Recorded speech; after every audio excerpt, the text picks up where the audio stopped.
Detidos os autores de varios roubos con forza en locais hostaleiros da praia de Coroso, en Ribeira. A un deles impútaselle ademais un delito de estafa. Que tal? Moi boa noite. De seguido ampliamos esta información. Antes, titulares. Nace en Vilagarcía a estrategia Baicar, que busca atender a demanda de aparcadoiro que teñen os condutores na vila. Entre as medidas habilitaránse máis aparcadoiros disuasorios. As obras do novo campo de fútbol de Salcedo estarán rematadas a finais deste ano. A actuación conta cun orzamento de case 2 millóns de euros. O Concello de Boiro saca a licitación a mellora do Centro Arqueolóxico do Barbanza. O proxecto, cofinanciado pola Axencia Galega de Turismo, ascende a 63.000 euros. A provincia de Pontevedra confírmase como un dos destinos máis escollidos polos visitantes que chegan a Galicia. Segundo datos do Instituto Nacional de Estatística, recibiu preto do 40% destes turistas. Ribadumia orgullosa dos éxitos dos seus deportistas. Esta mañá o Concello celebrou os últimos triunfos dos padexeiros Lara Remigio, Manuel Fontán e Adrián Sieiro. Estamos nas novas do día, comezamos.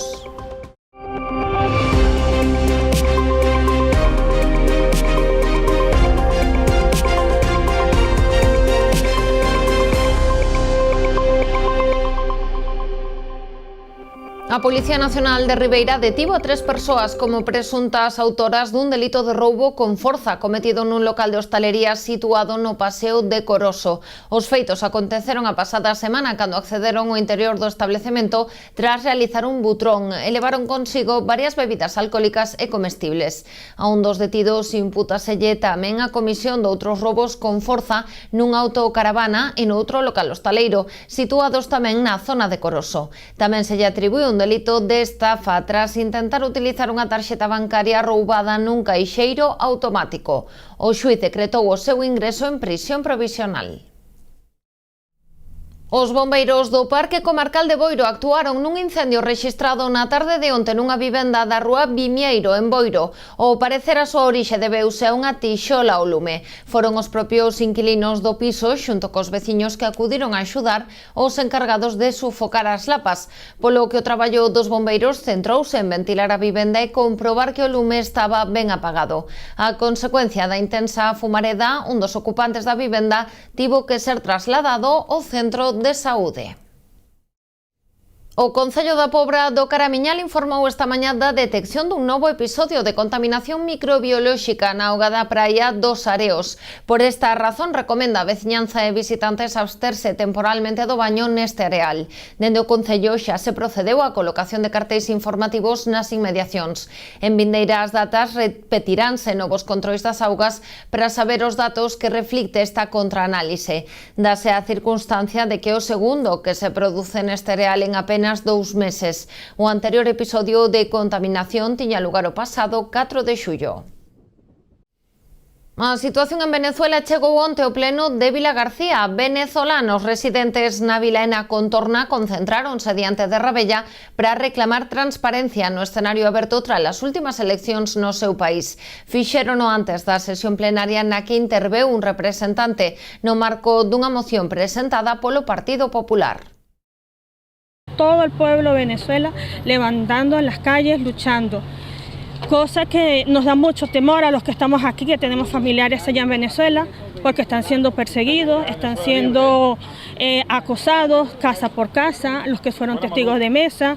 Entonces es una situación de terror. Venezuela está viviendo una guerra psicológica, económica, social muy fuerte, y como España siempre ha sido nuestra madre tierra, le pedimos la colaboración a este hermoso país que nos ha recibido aquí en Galicia y en España. Invito a todos los políticos, a todos los representantes, al bloque nacionalista galego, que se pongan la mano en el corazón, que también tienen gente en Venezuela, también hay miembros de sus partidos que son venezolanos. A los miembros del PSOE, llegó la hora de estar del lado de la democracia y de la libertad que los venezolanos se han ganado a pulso durante estos 25 años. Os votos de Partido Popular e Partido Socialista sacaron adiante a moción do PP. Nela pedían á corporación que instara o Goberno de España a apoiar unha transición pacífica cara á democracia en Venezuela. Segundo o voceiro popular Juan Andrés Bayón, no país latinoamericano levan un mes de represión e censura e acusou o Goberno de Pedro Sánchez de manter unha postura morna neste asunto. Os socialistas, pola súa banda, negaron esta acusación e defenderon que o Executivo Central aposta porque sexa o pobo venezolano quen decida o seu futuro. Iso sí, matizaron con transparencia. Pola súa banda, Esquerda Unida e BNG votaron en contra da moción. Para Juan Fajardo, o PP só lle interesa atacar o goberno. Apuntou que Venezuela non é unha ditadura e asegurou que a súa postura é construir un país libre de xugos. Finalmente, os nacionalistas abogaron porque os conflitos se resolvan nos países sen inxerencias, a través de formas pacíficas e dialogadas.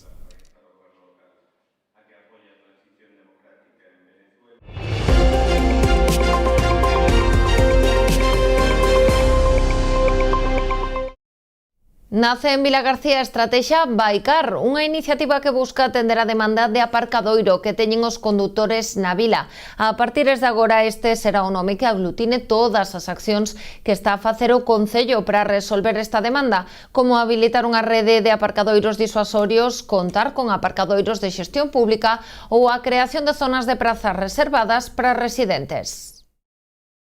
Pois basicamente porque queremos manter esa reducción de tráfico no centro urbano da nosa vila, porque queremos a recuperación de espacios públicos para o peón, porque queremos a potenciación do transporte público colectivo, a potenciación do uso da bicicleta e animar a caminar.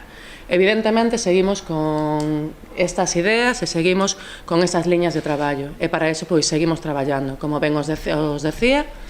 Pois porque decimos que o vehículo privado, o coche, o que todos utilizamos en algunha ocasión, pois é necesario, pero é necesario os traxectos que sexan imprescindibles. E para eso, para que non estemos dando voltas no noso casco urbano innecesariamente, por eso hai esta estrategia parecida a xente que sí que poden vir a nosa cidade, que van a ter o espacio para o seu vehículo e que lle vamos a poñer fácil para que non teña que estar dando voltas como noutros sitios, porque ademais é medioambientalmente máis sostible saber que xa tes un sitio onde chegar. No referente aos aparcadoiros disuasorios, dende Rabella apuntan que dende o 2013 se crearon 2.400 novas prazas. Así as cousas, os plans de cara ao futuro pasan por habilitar novas zonas. Serán 4 con capacidade para uns 250 coches e localizaránse nos desamparados, os Duráns, a Xunqueira e Castillejos, en Carril. Esta medida complementarase coa habilitación de aparcadoiros de xestión pública. É o caso do de Xoán 23, pro que o Concello está buscar as fórmulas para que a veciñanza ou as persoas que se cheguen a comprar a Vilagarcía poidan ter unha hora gratis. Esta medida podería chegar a 2 espazos máis, un localizado fronte á praia da Concha Compostela no actual depósito municipal de coches e outro no aparcadoiro soterrado na Praza de España, antiga propiedade de Marcial Dorado e actualmente en mans do Plan Nacional sobre Drogas. Ademais, o Baicar contempla a redacción dunha nova ordenanza de circulación que incluiría a creación de zonas de aparcadoiro reservado para residentes en puntos como Carril, Vilaxoán, o Piñeiriño, os Duráns, Matosiños e Moreira Casal. Vilanova renuncia á chega de 1,5 millóns de euros de fondos europeos Next Generation para reformar a súa praza de abastos. Faino, segundo explican dende o Concello, pola imposibilidade de ter a obra rematada a tempo. Aínda está en fase de licitación e as bases recollen que tería que estar rematada a finais deste ano para poder xustificar a axuda. Xa era a terceira vez que Vilanova convocaba un concurso para contratar a actuación, despois de que os 2 primeiros quedaran desertos. Son imposibles y está provocando que no se ejecuten los fondos europeos. Es una cosa que en Europa no entienden, pero bueno, pues hombre, si tenemos un gobierno de torpes que solamente están anclados en las corrupciones familiares, pues pasa lo que pasa, ¿no? Bueno, hubo que renunciar a esa subvención. Bueno, nos quedó más remedio porque era inejecutable y si no se ejecutaba el ayuntamiento podía perder 1,5 millones de euros. Pero bueno, todo tiene su segunda parte y ya lo puedo anunciar después de las conversaciones que que tuve en las últimas semanas. El proyecto Plaza Bastos, que haya renunciado a subvención, no quiere decir que no se vaya a ejecutar. El proceso se va a ejecutar, pero se va a ejecutar con el apoyo de administraciones serias, de la administración de la Xunta de Galicia y de la administración de la Diputación de Pontevedra. A Marea de Noia pide explicación sobre a subvención para a creación dun centro de día na localidade. Instan o alcalde a aclarar o destino dos fondos europeos concedidos ao Concello no marco dunha convocatoria publicada en abril de 2022. Un ano despois, o Executivo Municipal anunciaba que o proxecto estaba en marcha. Sen embargo, a proposta orzamentaria para este ano non prevé ningún investimento para este fin, polo que entenden dende a Marea que a subvención se perdeu ou foi rexeitada polo propio Concello. Solicitan a comparecencia do rexedor para aclarar o acontecido con esta achega, que daría resposta a unha importante necesidade da veciñanza. E seguimos en Noia. Ali, o Partido Socialista vende denunciar tamén o mal funcionamento da piscina municipal e reclamalle ao goberno local unha mellora do servizo e das instalacións. Pero ademais do mal funcionamento da piscina municipal e da necesidade de mellorar as instalacións, os socialistas denuncian tamén a xestión económica que, segundo eles, é deficitaria, pois pasou en 8 anos dun superávit de preto de 80.000 euros a unhas perdas de 75.000, o que representa, segundo eles, un desfase económico de 155.000 euros. Os socialistas culpan deste desfase a elevada partida de externalizacións de persoal, con subcontratas de cuestionable procedemento. Por esta razón, o PSOE insta ao Concello a tomar as medidas necesarias para mellorar o servizo e as instalacións, dotándoas do persoal preciso. Segundo indican, a piscina pode ser de calidade sen ser deficitaria, como xa quedou demostrado anteriormente, e como acontece tamén noutros concellos veciños. As obras do novo campo de fútbol de Salcedo estarán rematadas a finais deste ano, cando menos esa é a intención do Concello de Pontevedra e da Deputación, administracións que cofinancian esta actuación. A obra conta cun orzamento de case 2 millóns de euros. Isto é un antes e un despois para que os nenos e nenas que xogan en Pontevedra e de outras parroquias tamén, que ahora mesmo estaban entrenando en Príncipe Felipe, porque non tiñan moito onde entrenar, pois que van a ter un equipamento bueno, pois do século XXI, non? Con todas as melloras posibles que se farán cando sea necesario, non? En todo caso, este campo quere ser algo máis que un campo de fútbol, unha zona tamén de estar, de outro tipo de deportes, de bicicleta, etcétera, un espacio de, en fin, de convivencia tamén para toda a parroquia. Decir que la Diputación apuesta por Pontevedra, la Diputación apuesta por el deporte, y este es un ejemplo más de tantas y tantas obras que la Diputación de Pontevedra está haciendo en nuestra ciudad. Agradecer y reiterar al alcalde, que lo tengo aquí, bueno, pues la buena disposición que estamos teniendo, la buena colaboración que estamos teniendo en todos los aspectos, y eso redunda, cuando las administraciones trabajan y van juntas, redunda en que estas obras sean una realidad, a pesar de las enormes dificultades que ha habido en la tramitación. Eu creo que foi un gran acerto traer o campo fora dali do centro da parroquia, porque non hai espacio material para poder facer todo isto. E creo que, bueno, efectivamente pode haber cousas que se podían facer mellor, pero eu sempre penso que todo se podrá facer no futuro. Tampouco poder pensar que as grandes obras se fixeron todas no mesmo día ni no mesmo mes. Entón, bueno, eu creo que é un acerto. Fernández Lores recordou que se trata dun proxecto que foi difícil de sacar adiante. Houbo problemas coa primeira localización escollida, despois dificultades de deseño do campo e mesmo de tramitación. Actualmente o campo de fútbol xa ten instalado céspede artificial, pero a intención é que se converta nun espazo de convivencia para os veciños da parroquia. Recordemos que o campo de fútbol está a construirse nuns terreos cedidos pola comunidade de Montes de Salcedo. A Xunta de Galicia vende a adxudicar por un importe de 906.000 euros as obras de construción da nova depuradora de Lousame. A actuación permitirá tamén a renovación da rede de saneamento que dará servizo aos núcleos da Devesa, a Silva, Berrimes, Quintáns e Costa, onde na actualidade se carece deste servizo básico. Dende a Xunta confían en poder iniciar as obras canto antes de finais de ano, para así estar rematado ao longo de 2025. A actuación enmárcase no convenio de colaboración licitación asinado o pasado ano entre a Xunta, a través de Augas de Galicia, e o propio Concello, por un importe de 1,1 millóns de euros. As obras están cofinanciadas pola Unión Europea nun 60% do gasto a través do Fondo Europeo Agrícola de Desenvolvemento Rural, FEADER. Facemos unha pausa para a publicidade, de seguido continuamos con este repaso da actualidade.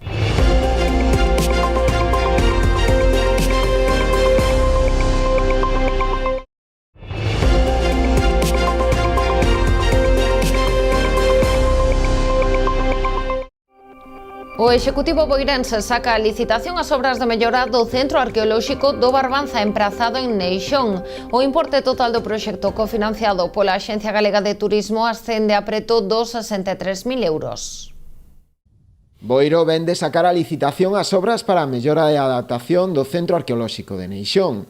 O importe total do proxecto ascende a preto dos 63.000 euros. Está cofinanciado pola Axencia Galega de Turismo a través das actuacións para o embelecemento do litoral, no marco dos fondos Next Generation. O proxecto contempla unha actuación en dúas fases, con obras tanto no interior como no exterior do edificio, para mellorar a accesibilidade e eliminar as filtracións de auga, así como o acondicionamento integral do espazo da antiga cafetería, para crear ali unha sala de proxeccións. Para remodelar o que é o frente do Centro Arqueolóxico, que é con unha pérgola nova que vamos a facer, unha pequena remodelación porque hai unhas pequenas filtracións e é necesario invertir en eso, e despois unha sala de proxección no que era a antiga cafetería, que o vamos a convertir en salón de reunións, e cando veñen as visitas, sobre todo de coles ou visitantes de outros centros da universidade, así, para poder telos en un sitio máis cómodo, con asientos, e ter unha sala de proxección que sempre se proxecta algún vídeo explicando todo o material arqueolóxico que temos en Neixón. As empresas interesadas en participar no proceso de contratación deben presentar as súas ofertas mediante a plataforma de contratación do sector público. O prazo remata o vindeiro 9 de setembro. Segundo informaron fontes municipais, a esta actuación sumaráselle tamén outra destinada á ampliación de espazos para albergar os fondos museísticos por un importe duns 10.000 euros. O que é o fondo do almacén, porque está xa moi colapsado e temos que renovalo, e vamos a arreglar unha pequena parte do almacén onde se garda todo o material, porque somos centro de recollida arqueolóxica de Galicia, e entonces, empezársenos a quedar o espacio un pouquiño pequeno. A provincia de Pontevedra confírmase como un dos destinos máis escollidos polos visitantes que chegan a Galicia. Segundo datos do Instituto Nacional de Estatística, recibiu preto do 40% destes turistas. E síntome moi orgulloso de poder decir, segundo o INE, a provincia de Pontevedra recibiu en xullo deste ano nada máis e nada menos que preto do 40% dos visitantes que chegaron á nosa comunidade autónoma. Dito de outro xeito, 2 de cada 5 visitantes que se chegaron a Galicia viñeron a Pontevedra. O 74% dos turistas residían en España, fronte ao 26% de estranxeiros que viñeron en xullo. Ademais, o presidente da Deputación subliñou que, segundo o INE, o mes de xullo tivo unha ocupación superior ao mesmo período do 2023, cun 2,2% de incremento. Dende a Deputación agardan agora que agosto manteña esta liña ou supere estes datos. En canto precisamente a agosto, o presidente da Deputación adiantou a información recompilada polo Servizo de Turismo Rías Baixas, que recolle datos de visitantes ao Palacete e aos castelos. No caso do Palacete das Mendoza foron 6.600 as persoas que se achegaron en agosto para solicitar información turística da provincia. O 83% residentes en España, principalmente de Madrid, Barcelona e Valencia. E o 17% restante estranxeiros, encabezando o ranking os franceses, seguidos dos portugueses e italianos. Pola súa banda visitaron os castelos de Soutomaior e Sobroso máis de 8.500 persoas, 7.250 Soutomaior e 1.250 Sobroso, e percorreron algún dos camiños de Santiago que atravesan a provincia 21.000 peregrinos, sendo o máis empregado o portugués, con 11.800 peregrinos. A directora xeral de Xuventude, Lara Meneses, realizou esta mañá unha visita ao campamento xuvenil de Espiñeira en Boiro para asistir á Talentía, unha das actividades ofertadas dentro da campaña O teu mellor verán da Xunta. Ali destacou o compromiso do Goberno autonómico para ofrecer iniciativas de ocio para mozos galegos.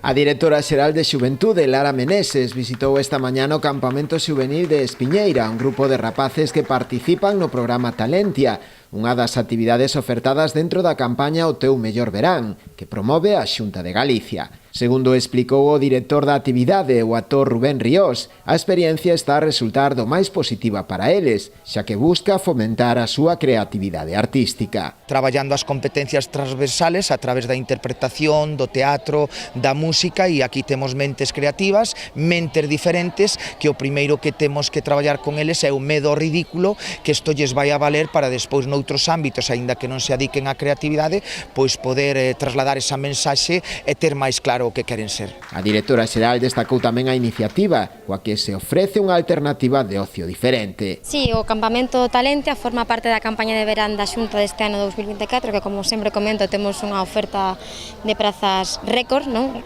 Máis de 11.500 prazas este ano, e nada, é un placer estar aquí con Rubén para que nos amose, non? Todo o traballo que están facendo aquí no campamento de Talentia en Boiro, e sobre todo pois, é un placer escoitar a todos os rapaces que nos den a súa opinión, un feedback, non? Que creo que é moi importante para seguir apostando no futuro por este tipo de actividades e por este tipo de iniciativas, que creo que é fundamental para os rapaces mozos e mozas de hoxe en día, para o seu, bueno, para a nivel emocional, sobre todo, non? Creo que é moi importante, como eles nos comentaban, e nada, dende a Xunta de Galicia estamos encantados de apoiar e de colaborar con Talentia. Hoxe os rapaces tiveron unha visita especial, a de mozos de Arousa, que compartiron cos participantes en Talentia a súa propia experiencia. Tamén colaboran coa proposta os actores Cristian Escuredo, Estíbaliz Veiga e Benedita Sánchez. A próxima semana abre o prazo para inscribirse nos obradoiros do programa de dinamización para maiores que pon en marcha o Concello de Ribeira. Haberá talleres de memoria e de enriquecemento educativo, lingua e cultura galegas, conversa en inglés, así como Take Health e ximnasia adaptada. Como cada ano, o Departamento de Servizos Sociais de Ribeira pon en marcha un amplo e variado programa de actividades formativas para persoas maiores. Os habituais talleres de memoria, reforzo educativo, lingua galega ou ximnasia engádense novas propostas para este curso. Otra de las novedades que vamos a tener este año es conversa en inglés. Este taller, como he dicho, es otra de las novedades y se impartirá un día a la semana en el Ilustre Rivas. Va a ir dirigido también a personas mayores, pero bueno, con ciertos ya conocimientos, podemos decir, ya de inglés. Y repito, será un día a la semana. Esta será otra de las novedades, repito, de este curso. Después, siguiendo, tendríamos el de Artes Plásticas, impartido por un profesor de Bellas Artes, Fernando Yáñez, y se impartirá también en las parroquias de Aguiño y Ribeira. El siguiente es el de Tai Chi, pero no se dice Tai Chi, según me he enterado últimamente, Taigea. Yo creo que es Taigea. Os interesados xa poden realizar a preinscripción a partir do próximo luns no Departamento de Servizos Sociais ou a través da web municipal. La preinscripción, antes de nada, que es lo más casi importante de cara a todos los que nos estén oyendo, empezará el 1 de septiembre. ¿Dónde nos podemos anotar? Todas las personas mayores que quieran anotarse a estos cursos, la mayor parte de los que nos estén oyendo ya los conocen. Pues tenemos varias opciones, como viene siendo habitual, en nuestro departamento de la Concejalía de Servicios Sociais, vía web en el Concello o presencialmente en las dependencias del Concello, que como saben seguimos en el Auditorio Viejo. As actividades desenvolveránse en todas as parroquias e serán de balde. A rede de dinamización lingüística pechará en Ribeira o Ópera Break. Será o próximo xoves na praza do Porto do Son, onde distintos xéneros musicais conformarán un espectáculo multidisciplinar que combina ópera, beatbox e breakdance. A soprano Esperanza Mara compartirá escenario co músico Tai, especialista en beatbox, DJ Mil e 2 bailaríns de bella escola no peche do Ópera Break, que chegará a Ribeira o próximo 5 de setembro. É un espectáculo que mestura ópera, break, beatbox e disc jockey nunha única función de gran calidade artística que brota da conexión da soprano Esperanza Mara e os artistas do colectivo Bella Escola. A Esperanza Mara, a soprano, que vai cantar, bueno, áreas tan coñecidas como a Casta Diva ou a Habanera de Carme, pero tamén Negra Sombra, e todo isto tendo a Tai, o mozo este que canta beatbox, que fai beatbox tan ben, está sempre vestena Tai, teno por detrás, Esperanza Mara todo o tempo. E ao tempo que estena están tamén dous mozos de Bella Escola, do colectivo, que son tan recoñecidos tamén na zona, bailando breakdance, acompañando a Tai e a Esperanza Mara no seu facer. E quen lle pon o envolvemento global é o DJ Mil. A Praza da Porta do Sol acollerá este espectáculo a partir das 9 da noite, acompañado dun xogo de luces que porá o mellor broche ao ciclo que forma parte do programa Falaredes da Rede de Dinamización Lingüística. Porto do Son vivirá 5 intensos días de celebración coas festas do Carme. Desenvolveránse entre o 7 e 11 de setembro cunha mestura da programación relixiosa e cultural con actividades para todos os públicos. Porto do Son despedirá o verán cunha das súas festas máis tradicionais. O Carme celebrarase entre o 7 e 11 de setembro cun amplo programa de actividades para pequenos e maiores. Os actos centrais terán lugar o domingo día 8 coa misa e procesión marítima na honra da Virxe do Carme, aínda que o resto das xornadas tamén terán unha componente relixiosa dedicadas á Virxe do Loreto, San Roque e a Caridade. Ás 10:30 da mañá saldrá en procesión a imaxe da Virxe desde a Capela da Atalaya hacia a esplanada portuaria, onde ás 11 da mañá se celebrará a misa solene, que será presidida por Monseñor Francisco José Prieto, arzobispo de Santiago de Compostela. Unha vez finalizada a misa, iráse hacia o Peirao para celebrar a procesión marítima, onde se realizará a tradicional ofrenda polos fallecidos no mar. Unha das xornadas máis especiais será a do luns, na que a sardiñada no campo do Loreto reúne a numerosos veciños e visitantes nunha xornada de confraternidade. Son as misas, pero despois vamos todos a comer ao campamento e aí hai unha sardiñada, aí hai unha venta de xerras, aí hai unha organización, como que decía Alicia, de Paco de Leña, onde están tocando Paco de Leña, que xa é parte da festa da Virxe do Loreto. Tamén a música estará moi presente nestes festexos con bandas e grupos de música tradicional, o concerto de Monolius Dop ou orquestras de renome como Cubo ou París de Noia.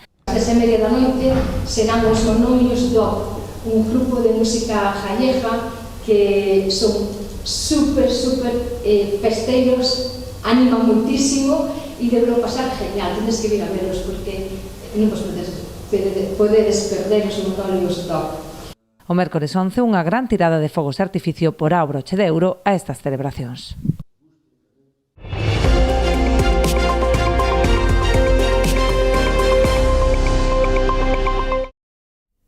Ribadumia orgullosa dos éxitos dos seus deportistas. Esta mañá o Concello acolleu unha recepción oficial aos 3 padexeiros do Club Náutico O Muiño, que este ano conseguiron diferentes recoñecementos a nivel internacional. Foron Lara Remigio, Manuel Fontán e Adrián Sieiro.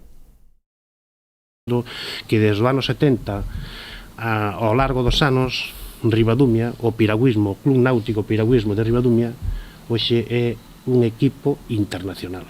E para un pobo de 5.000 habitantes, 5.242 habitantes, é algo moi importante, que teñamos piragüistas de carácter internacional competindo nos premios internacionais e que seamos gañadores. Eu quería dar as grazas ao club, máis ao Concello, por recibirme aquí.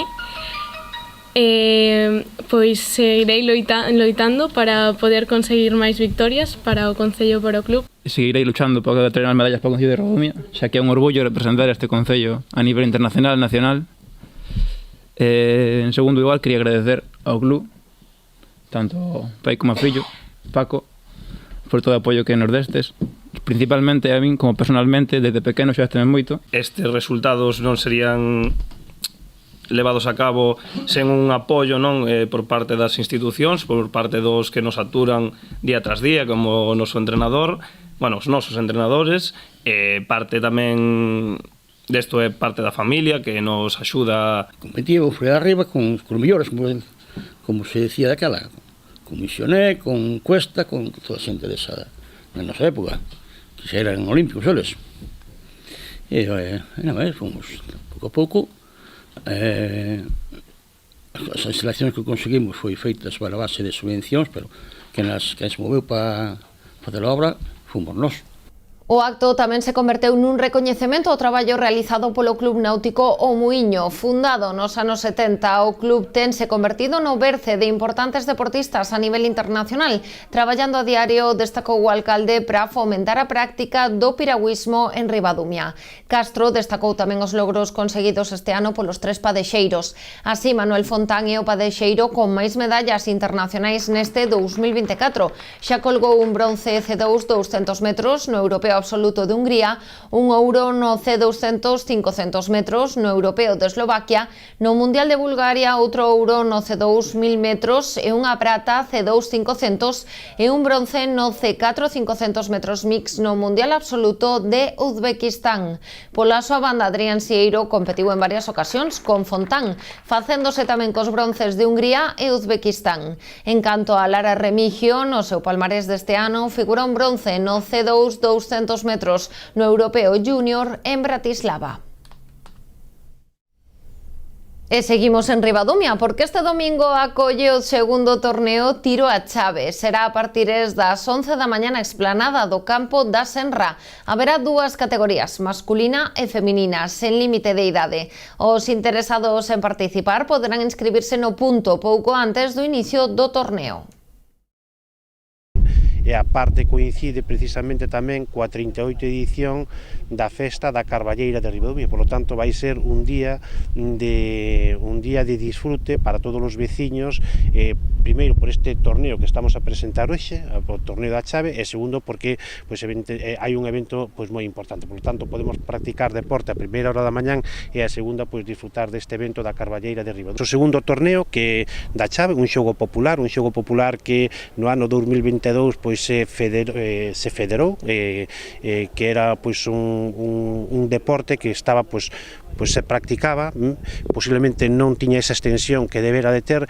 Este ano está enmarcado dentro do desafío Rías Baixas, como decía Daniel, un evento, unha actividade que se creou para difundir, dar a coñecer e non perder a práctica da chave nesta zona, Salnés e Morrazo, porque van vir participar moita xente do Morrazo, porque a federación ten unha chave donde a maioría dos practicantes están en Coruña. Ben, o que queremos é que, sabemos que hai practicantes aquí, e que se recupere esa práctica. O Náutico de San Vicente mantense como un dos templos da música en directo na comarca do Salnés. Este ano pasaron polo seu escenario grupos como Sidecars, Lori Meyers, Vetusta Morla, Iván Ferreiro, Miquel Erenchun ou Crystal Fighters. Hoxe foi a quenda de Joe Crepúsculo. O artista está en plena xira de aniversario, unha década despois de que lanzara a súa canción Mi Fábrica de Baile. Con este concerto de Joe Crepúsculo no Náutico de San Vicente despedimos a edición de hoxe das Novas do Día. A actualidade volve o luns a Canal Rías Baixas a partir das 9:30 da noite. Pasen unha feliz fin de semana.